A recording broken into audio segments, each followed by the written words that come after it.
Just what's the latest on Beal? You know what? He practiced today for a little bit, so he had to see a few doctors again today, but he gave us some, so I'm pretty sure he'll go limited tomorrow. I mean, energy's not up enough to play as many minutes as he was playing in the past, but he practiced some today, so it was a good sign. He looked pretty good too when he practiced for the limited time. Clark let him go.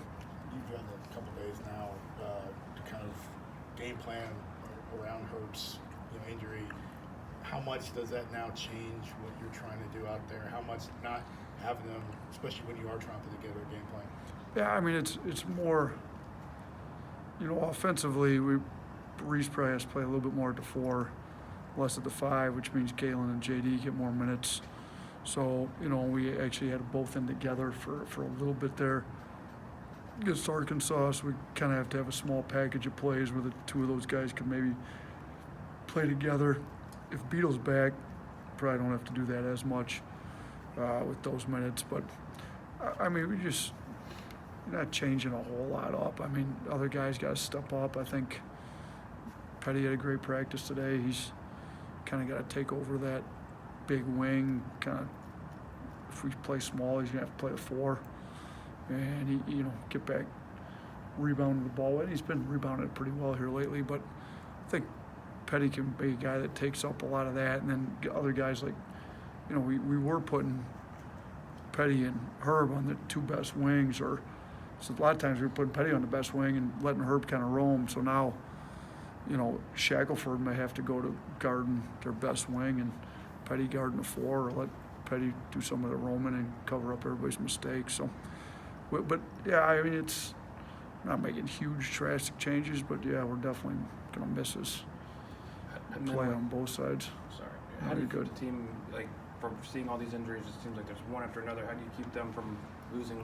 Yeah, I mean, it's one of the deals where you get an extra shot now. Like a kid like Jaylen Forbes, I think, I told him I was proud of him for keeping the attitude that he's had through not playing as much. Freshmen, a lot of freshmen come in and don't play nearly as much. I mean, they're used to being the man in high school, and he's actually done a really, really good job just continuing to work every day and keeping a great attitude. And I think it's a chance for him to play. I thought he did pretty well with the minutes he had. He played hard. He's our second leading rebounder. So just tell him, guys got to step up. And we stepped up enough to get the win. Defensively, we got to do it for 40. I told our guys in practice, we came ready to play against Arkansas. Obviously, we're up 12-zip. Now we just got to come ready to play like we did against them and get a maturity and a growth about us to where we do it for 40. We just lapsed, didn't do it very well in the second half against Arkansas. You mentioned Jaylen.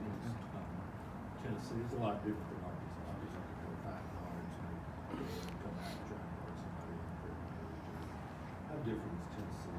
Yeah, I mean, Tennessee last game almost started 3 forward centers. They almost started a power forward at the 3 and 2 centers at the 4 and 5. They're almost opposite of what you had with Arkansas. Arkansas was almost all guards and wings.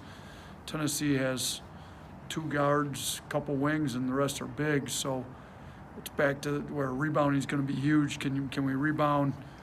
If we do play small, they don't run a ton, but when they do run, they got some athletes that can really finish on the break. So we can't give them anything in transition, and we got to keep them from punching the ball. And they do a great job punching the ball in the post and setting great screens. Where Arkansas, I mean, it's completely different scouts. They're just 2 totally different games. But so the last 2 games before Arkansas, we'd really got pounded on the glass. Now we're going against another big team, and we're going to have to really rebound the ball well this game to win it. You mentioned Jay. What does Vescovi do? Vescovi, I mean, he can shoot. He's a high IQ guy, skilled. Sometimes has struggled with a little bit of pressure put on him, and he's got to play almost 40 minutes. They don't have any other options really at the point. So, I mean, it's a good thing they got him once.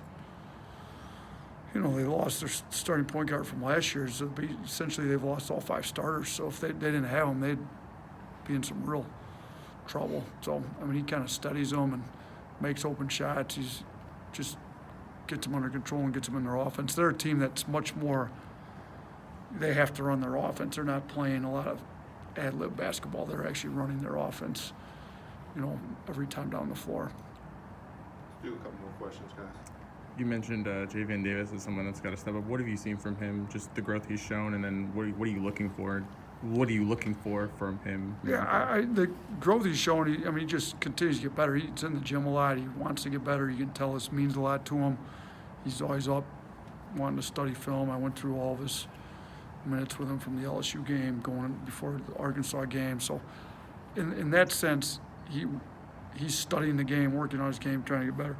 Big thing with him is he's just got to keep his head when stuff doesn't go well. He wants to do well so badly that when he makes a mistake or two, it tends to send him down the wrong path.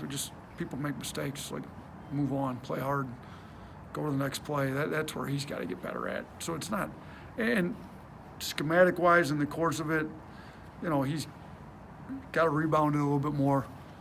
He's got to do a little bit better job playing defense without fouling. He gets in too much foul trouble, fouls too much, and offensively, I think he's gotten pretty good. He's finished. He's scored it pretty well for us against Arkansas, but we can make improvements on the defense and the rebounding side of it. He's one of our better talkers, though, so when he's in the game, the defense seems to be a little more together, and because he's talking us through stops and everything.